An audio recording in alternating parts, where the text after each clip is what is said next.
The field was silent, except for the crows. Their black wings cut across the winter sky, circling low, picking at the corpses left sprawled across the frozen ground. Broken spears jutted out of the earth like gravestones, while shields lay half-buried in snow, their painted crests smeared with blood. Horses, too, lay where they had fallen, some still entangled in saddles and reins, their riders crushed beneath. This was no ordinary battlefield. This was the shattered image of Mongol supremacy, a power that had, for centuries, seemed untouchable. For 200 years, the Mongol Empire had been the nightmare of Europe. They came like a storm out of the east, thundering across the steppes, burning cities, enslaving princes, and forcing entire nations to bend the knee. In 1240, Kiev, the great jewel of Rus, was reduced to ash. In 1241, Poland and Hungary were crushed under the hooves of Mongol cavalry. For generations after, Russian princes were forced to kneel before the Khans, paying tribute, living not as sovereign rulers, but as vassals to a foreign overlord. Imagine it. Every village, every church bell that rang in medieval Russia was a reminder that the Mongols, the so-called Golden Horde, still held the whip hand. Their emissaries demanded taxes. Their armies could arrive without warning. Their very presence was a shadow cast across Europe's future. And yet, here in the year 1380, something remarkable had happened. Against all expectation, the Mongol yoke had been broken, if not completely destroyed, then shattered in spirit. And the place where this miracle occurred was not a great walled fortress, not a mighty capital city, but a windswept meadow on the banks of the Don River, the Battle of Kulikovo. The air that day was thick with fog, rolling in from the river, swallowing the fields in a gray haze. It muffled sound, it obscured vision. It was as if the world itself was holding its breath. On one side stood the armies of the Rus principalities, tens of thousands of men summoned by Prince Dmitri of Moscow. Farmers, blacksmiths, and warriors alike stood shoulder to shoulder, shields braced, spears ready, crosses hanging from their necks. Many of them had never before fought a battle of this scale, but they had come, bound together not only by loyalty, but by desperation. On the other side, the forces of the Mongol Tatar commander Mamai, veteran cavalry, hardened steppe warriors who had carried fear across continents. They were masters of the bow, riders who could loose a storm of arrows even as their horses galloped at full speed. Their reputation was so fearsome that many European chronicles did not call them men, but demons on horseback. For the Russian soldiers, the odds seemed almost impossible. For centuries, no one had truly beaten the Mongols in open battle. Resistance usually meant annihilation. And yet, here they were, staring across the misty meadow, knowing that before the day's end, either their chains would be broken, or their land would be drowned in fire once again. The clash that was about to unfold would be more than a battle of swords and arrows. It was a clash of legacies. For the Mongols, victory would mean reaffirming their iron grip on the lands of the Rus. For the Russians, victory would mean the first true spark of independence, a moment that future generations would look back on as the turning point, the first breath of freedom after centuries of submission. But what led to this? How did a people once crushed and scattered by Mongol invasion gather the courage to rise? What mistakes did the Mongols make that left them vulnerable?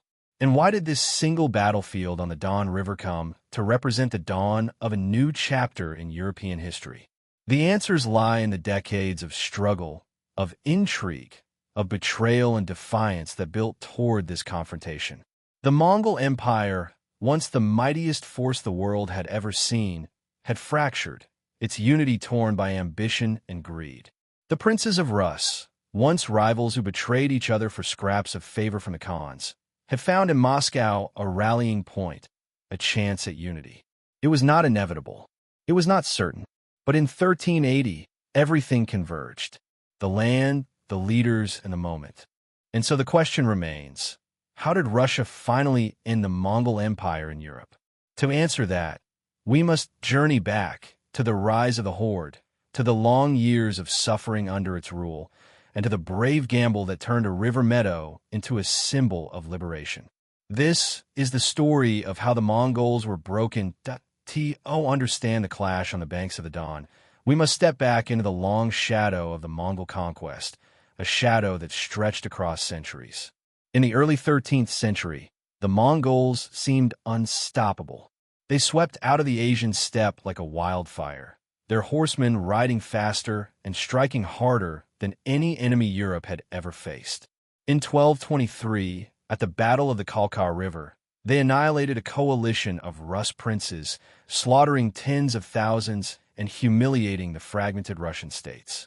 Less than 2 decades later, under Bada Khan, grandson of Genghis himself, the Mongols returned in force. The storm fell upon the Rus. In 1237, the city of Ryazan burned. In 1238, Vladimir was sacked. And in 1240, Kiev, the mother of Rus cities, the great spiritual and political heart of the land, was reduced to rubble. Its churches were torn down, its people massacred. For the Russian chronicles, it was as though the light of the world had gone out. What remained of the Russian principalities was a shattered, divided land. Dozens of princes, each ruling their own territory, were forced to submit to the Khans of the Golden Horde, the westernmost branch of the Mongol Empire. The Horde ruled from their capital at Sarai, astride the lower Volga River. It was a city of tents and palaces, a place where caravans from China, Persia, and the Black Sea converged. From there, the Khans sent their tax collectors and emissaries into the forests and fields of the Rus.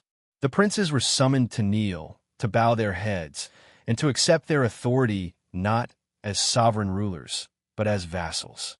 For nearly 200 years, this was the rhythm of life in the Rus.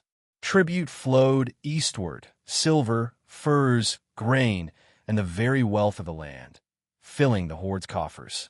Even more humiliating, when Russian princes quarreled with one another, it was the Mongols who decided their fate. Rival brothers, cousins, and neighbors would ride to Sarai and beg the Khan for a patent of authority, a charter that gave them the right to rule their people. The Khan became the arbiter of their ambitions, the master behind their crowns. Yet, while the Horde demanded obedience, they did not fully erase Russian life. The Orthodox Church was largely spared from persecution. The faith endured, and monasteries became havens of learning and resistance. Still, the memory of the destruction lingered. Songs, prayers, and chronicles alike remembered the Mongols as a scourge of God, a punishment for the sins of the people. But time changes all empires. By the 14th century, the once mighty Golden Horde was no longer the invincible juggernaut of Bada Khan's day.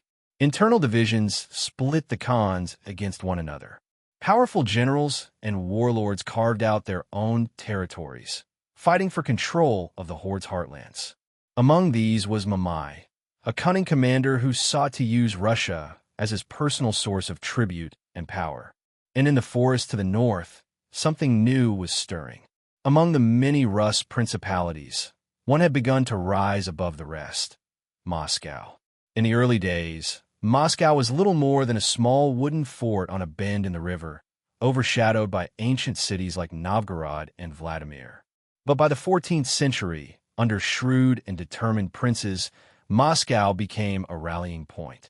Its leaders skillfully navigated the dangerous politics of the Horde, sometimes cooperating, sometimes resisting, always calculating. By 1359, a new prince, Dmitry Ivanovich, later remembered as Dmitry Donskoy, had taken the throne of Moscow. Young, ambitious, and deeply pious, Dmitry faced an impossible challenge: how to defend his people against both the Mongols and the endless rivalries of other Rus princes. But Dmitry had vision. He strengthened Moscow's fortifications, building the first stone Kremlin. He secured alliances with other principalities, appealing not only to politics but to faith, presenting himself as the defender of the Orthodox Church, the shield of the Rus. And in time, as Mamai's grip on the Horde weakened, Dmitry saw a chance that no prince before him had dared to take: the chance to openly resist. This was no small risk. The Mongols had crushed every rebellion before, leaving entire regions depopulated in their fury.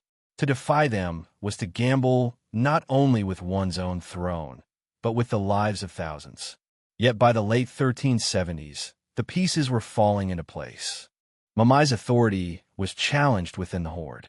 Moscow's influence spread, and across the land, murmurs grew louder.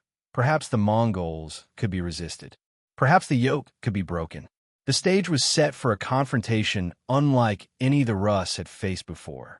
A people long bowed under foreign rule, a warlord desperate to hold his crumbling empire together, and a young prince daring to dream of freedom. And as the fog of uncertainty thickened, all roads led toward a river meadow south of Moscow, Kulikovo. The year was 1380. Across the steppe, smoke curled from campfires, banners rippled in the wind, and two destinies began to converge. For Mamai, the warlord of the Golden Horde, time was slipping away. Though he ruled in the name of a puppet Khan, his power was fragile. Rivals in the horde challenged his authority.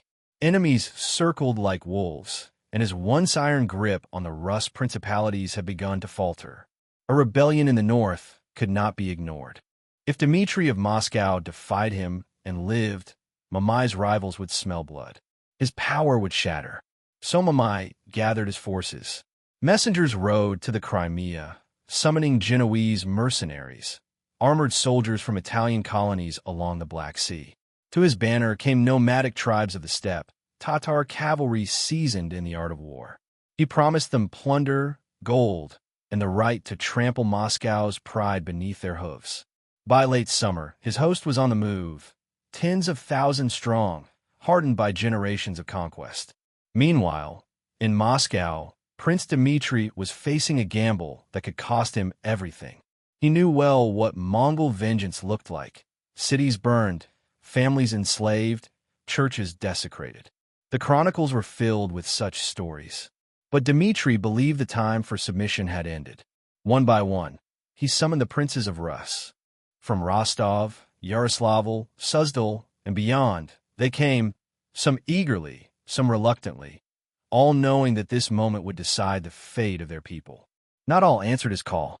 The Prince of Tver, Moscow's ancient rival, withheld his troops. Others hedged, fearing the horde's wrath. But enough came to raise a mighty host, perhaps 30,000 men, bound together by necessity, if not by love. It was a sight rarely seen in those times. Banners of many colors marching side by side, their princes kneeling together in prayer before icons and relics carried into camp. Dmitri knew he could not match the Mongols in mobility or experience, but he had something the horde no longer possessed: unity born of desperation, faith hardened by centuries of humiliation. The march southward was grueling. Autumn's chill swept across the land, fog rising from rivers and marshes. The soldiers trudged through mud and forest, their armor heavy, their provisions scarce. Yet as they marched, word spread. The princes of Rus had united. Farmers and peasants lined the roads, crossing themselves as the army passed, whispering that perhaps God had finally granted them deliverance. At Kolomna, the army paused to gather strength.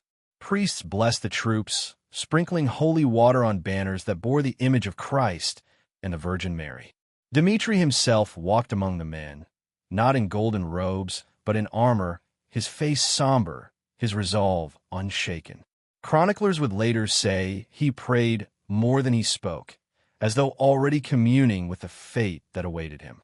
South of Moscow, the terrain began to open into wide meadows and rolling hills, the edge of the great steppe where the Mongols reigned supreme.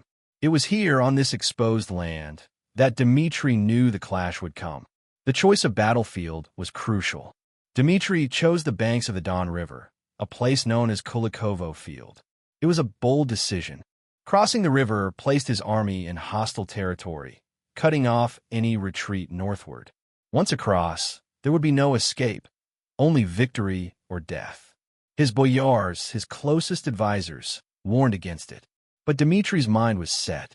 If we retreat, he said, the horde will follow us into our very homes. Better to stand here, on this field, and let the Lord judge between us." So the Russian host crossed the Don, the bridges and fords groaning beneath the weight of horses, carts, and men. Once on the southern bank, they dug in, forming lines of infantry, cavalry, and reserves. Behind them, the river shimmered in the mist, now both a wall of protection and a trap. The tension was unbearable.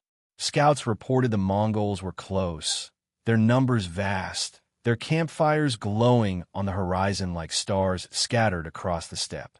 At night, Russian soldiers whispered prayers, clutching icons and crosses, while others sharpened their swords in silence. The air smelled of wet earth and smoke, the kind of air that heralds a storm. Dawn approached. The fog thickened. The meadow lay quiet, waiting. Somewhere in that mist, Mamai's host was advancing, hooves pounding the earth like distant thunder. And so the stage was set. 2 armies, 2 worlds, 2 centuries of history, all converging on one stretch of riverbank. For Mamai, this battle would decide whether he still ruled the Golden Horde. For Dmitri, it was nothing less than the first step toward freedom. The meadow of Kulikovo would soon echo with the clash of steel, the cries of the dying, and the roar of history being made. The morning of September 8th, 1380, dawned heavy with fog.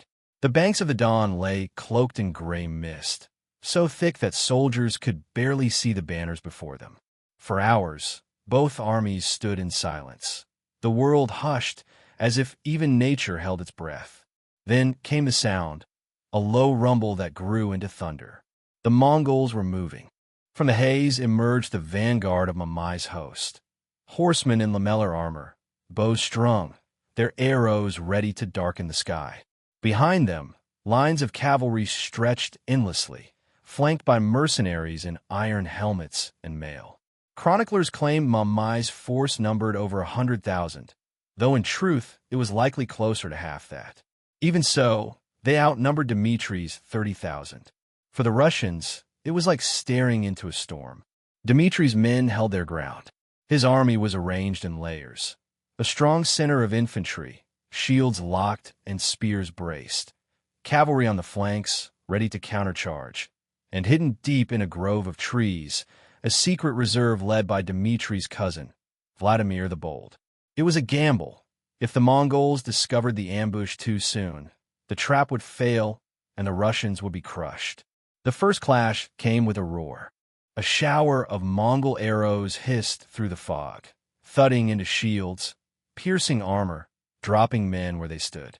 Horses screamed, soldiers staggered, but the lines held.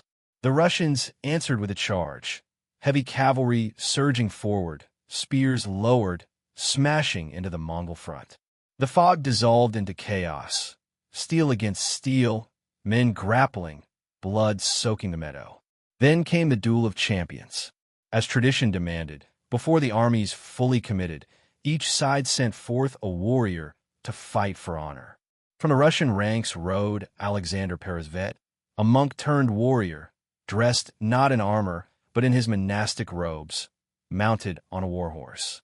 From the Mongol side thundered the giant warrior Tamir Mirza. The two crashed together with lances leveled. In a single heartbeat, both were slain, falling lifeless from their saddles, a grim omen that victory would demand the lives of thousands. The battle raged. Mongol cavalry swept the flanks, loosing arrows as they wheeled and circled. Russian horsemen countered, blades flashing, horses colliding in desperate charges. The air filled with the clang of iron, the scream of dying men, the guttural cries of commanders urging their men forward. In the center, the Russian infantry bore the brunt of the assault. Wave after wave of Mongol riders hammered them, arrows and lances tearing gaps in their lines. Shields splintered, men fell, and still they locked their ranks tighter, fighting not as scattered princes, but as one people. Chronicles say Dmitri himself fought in the thick of it, disguised in common armor, wielding his sword alongside his men. But by midday, the Russians were faltering. The Mongols pressed harder, their numbers threatening to overwhelm. Mamai watched from a rise, confident that victory was near. Already parts of the Russian front had begun to crumble. If the line broke completely, The horde would sweep through like a flood. And then, the trap was sprung. From the wooded grove on the flank, Vladimir the Bold unleashed the hidden reserve. Fresh cavalry thundered out of the trees, their banners streaming, their lances lowered. They crashed into the exposed Mongol side like a hammer striking an anvil. The fog, the very mist that had hidden them, now revealed their charge too late for Mamai to counter. Panic rippled through the horde's ranks. Mongol riders who had moments before pressed forward with confidence now wheeled in confusion, trapped between Russian infantry in front and the reserve on their flank. Shouts turned to screams, formations broke, and the rhythm of Mongol discipline unraveled. The Russians seized the moment. Dmitri's weary men surged with new strength, driving their enemies back step by step. The meadow became a slaughterhouse. Arrows spent, swords dulled, men fighting with daggers, axes, even their bare hands. Blood turned the grass black, and the river itself was said to run red. By late afternoon, the Mongol host was in full retreat. Mamai himself fled the field, abandoning his army to destruction. His men scattered, cut down as they tried to escape across the steppe. The horde, once feared as invincible, had been broken, not utterly destroyed, but humiliated in open battle. The field of Kulikovo was silent once more, save for the cries of the wounded and the caw of circling crows. The Russians had paid a terrible price. Tens of thousands lay dead, including princes, boyars, and common men alike. But they had stood, they had fought, and they had won. For the first time in 2 centuries, the Mongols had been defeated in a battle they had chosen.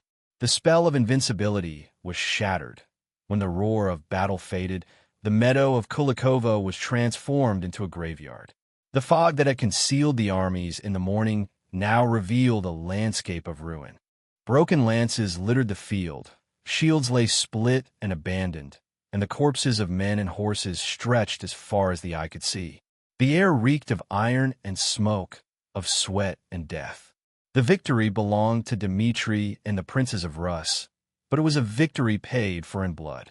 Chronicles claim that nearly half of Dmitri's host perished on the field, perhaps 15,000 men, including noble boyars and humble peasants alike. Many princes who had sworn loyalty to Moscow fell where they fought, their banners trampled into the mud.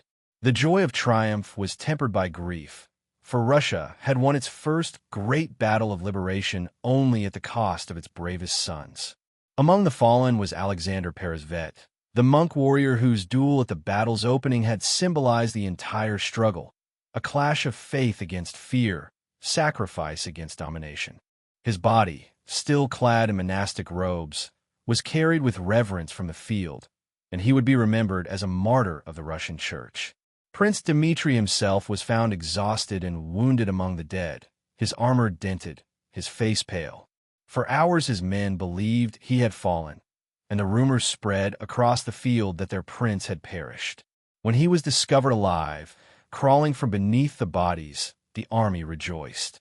He would forever after be known as Dmitri Donskoy, Dmitri of the Don, named for the river beside which he had earned his immortal fame. But if the battle broke the spell of Mongol invincibility, it did not end the Mongol yoke overnight. Mamai's defeat at Kulikovo shattered his power within the Golden Horde, but the horde itself remained. Within 2 years, another claimant to the Khanate, Toktamish, marched north with renewed Mongol strength. Moscow itself would be sacked in 1382, its people slaughtered and enslaved once again. The scars of domination could not be erased by a single victory. Yet even in the face of renewed destruction, something had changed. Kulikovo was not forgotten as just another battle.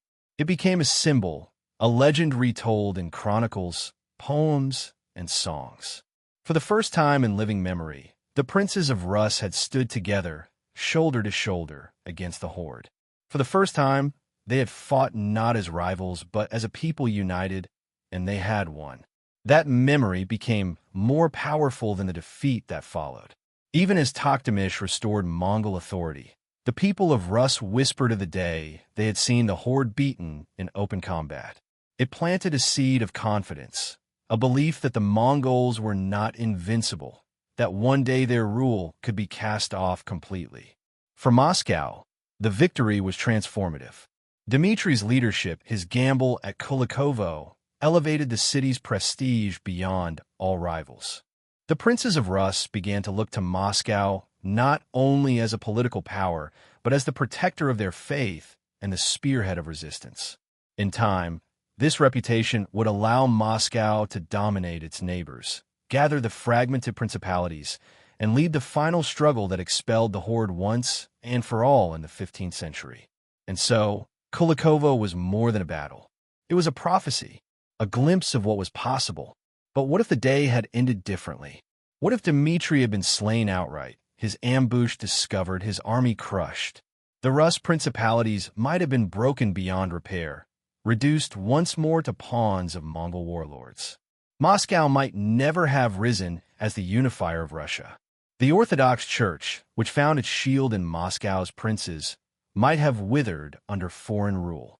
The very identity of the Russian people, forged in defiance and sacrifice, might have been erased. Instead, history turned at Kulikovo. Though bloodied, though ravaged, Russia had glimpsed its future. The meadow of Kulikovo, silent again except for the crows, became sacred ground. Here lay the men who proved the horde could bleed, who gave their lives so that future generations might one day breathe free. And from their sacrifice rose a legend that no fire, no raid, no sack of Moscow could extinguish. The Mongols still ruled, yes, but the end had begun. The Battle of Kulikovo ended not in triumphal shouts, but in silence. When the smoke cleared and the sun sank low over the meadow, the living moved among the dead, sons searching for fathers, brothers for brothers, priests whispering last rites into the ears of the dying. Victory had been won, but its price lay scattered across the field. And yet, from that silence, a story was born, a story that would echo through centuries. The Mongol yoke did not break in a single day. The Golden Horde remained a force, its horsemen still capable of terror, its khans still demanding tribute. Moscow itself would burn just 2 years later under Tokhtamysh's fury. But Kulikovo had planted something deeper than a military result. It had planted the idea of freedom. For 200 years, the people of Rus had bowed to foreign masters. Princes had fought each other for scraps, kneeling in sarai for charters of power. The horde had seemed eternal, its rule unshakable. But on the dawn, the mask of inevitability was ripped away. For the first time, Russians had seen the horde bleed and scatter. For the first time, they believed the day might come when the Mongols could be cast off entirely. Kulikovo became more than a battlefield. It became a myth, a holy moment of unity and sacrifice. In monasteries and chronicles, it was written that angels had marched with the Russian host, that the souls of martyrs had risen to heaven like a great chorus. Priests spoke of it as a divine sign, proof that God's favor could turn even the weakest into victors if their cause was just. For Moscow, this myth was priceless. Prince Dmitri Donskoy, scarred and weary from the field, was remembered not only as a ruler, but as a savior.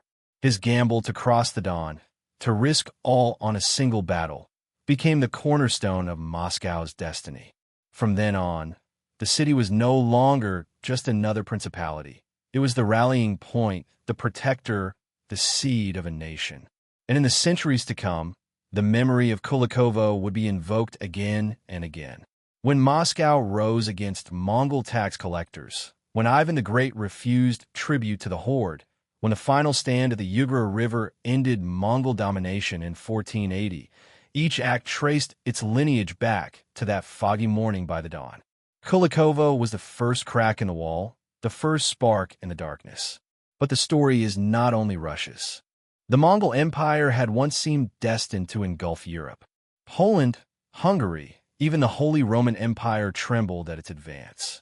And yet the tide receded, not because of Europe's power, but because of the limits of empire itself, its fractures, its rivalries, its hunger that could never be satisfied. Kulikovo was proof that no empire, however vast, is eternal. Even the horsemen of Genghis Khan, who once thundered across the continent like a force of nature, could be stopped by men who refused to kneel. And so, what is the meaning of Kulikovo? It is the lesson that freedom is never granted. It is seized, often in blood, often at impossible cost. It is the reminder that myths can be as powerful as armies, that a single battle can shape the destiny of a people for centuries. It is the truth that history turns not only on empires and khans, but on the choices of those willing to stand when retreat seems safer. Imagine the meadow again, shrouded in fog, the river glinting behind the Russian lines. Imagine the fear in the hearts of peasants facing the might of the steppe, the weight of 200 years pressing down on them. And then imagine their courage, the decision to cross the Don, to cut off retreat, to fight or die where they stood. That moment, more than the clash of steel, more than the flight of Mamai, is what history remembers. Because courage, once shown, cannot be unlearned. The crows that circled over Kulikovo's dead are long gone. The meadow has grown green again. The Don flows as it always has. But the memory of that day endures in the chronicles of monks, in the chants of churches, in the very identity of a nation. Kulikovo is not only a battle of the past. It is a reminder of the human spirit, of defiance against tyranny, of hope wrested from despair. And so, as we close this story, let us remember, on that September day, on a fog-draped field, men who had known only submission chose to fight. And in their struggle, they lit a fire that would one day burn away an empire. This was Kulikovo. The Battle of Kulikovo did not end the Mongol presence in Europe overnight, but it set into motion a chain of events that would eventually reshape an entire continent. To see its true legacy, we must look not just at the bodies left on the meadow in 1380, but the centuries that followed. In the immediate years after Kulikovo, the Golden Horde struck back. In 1382, Toktamish Khan descended upon Moscow in vengeance.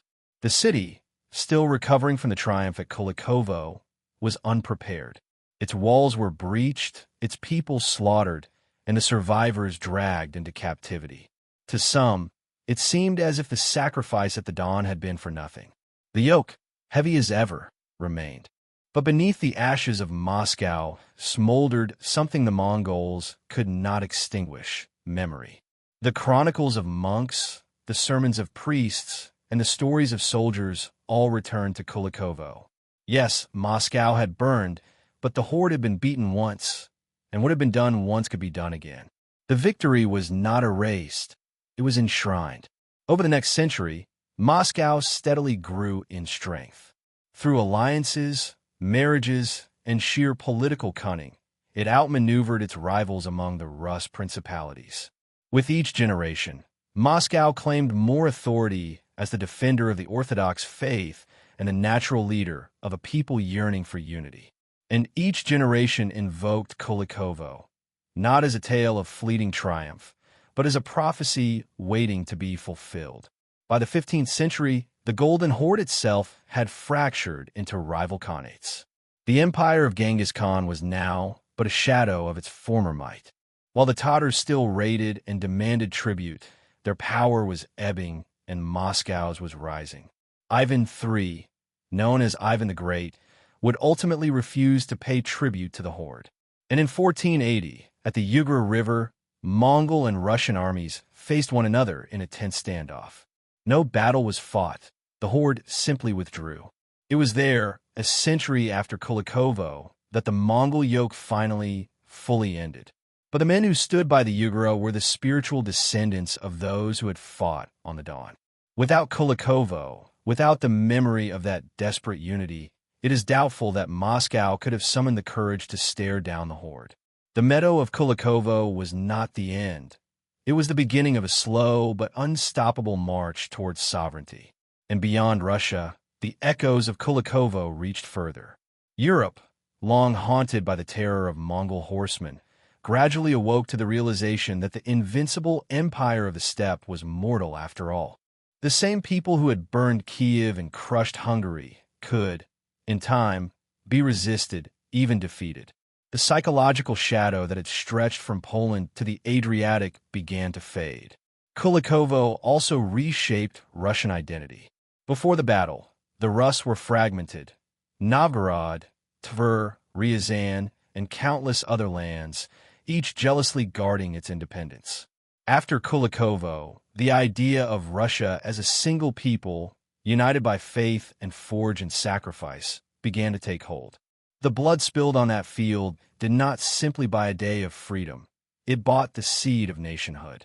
Even centuries later, when Russia faced new invasions, from Poles, from Swedes, from Napoleon, from Hitler, chroniclers, poets, and leaders evoked Kulikovo. They spoke of it as the first moment when Russia proved it could endure the storm, no matter how great. Kulikovo became not only a military memory, but a symbol of resilience, of the eternal will to stand against overwhelming odds. And so, when we ask how Russia finally ended the Mongol Empire in Europe, the answer is not a single battle, nor a single year. It was a process, a long struggle marked by fire, loss, and defiance. But Kulikovo was the spark. It was the moment when a people long shackled by fear looked into the eyes of their oppressors and did not flinch. Empires rise, empires fall. But the courage of those who fight for freedom endures, written not just in chronicles, but in the very identity of nations. On that foggy September morning, on the banks of the Don, history turned. And the echo of that turning still resounds today.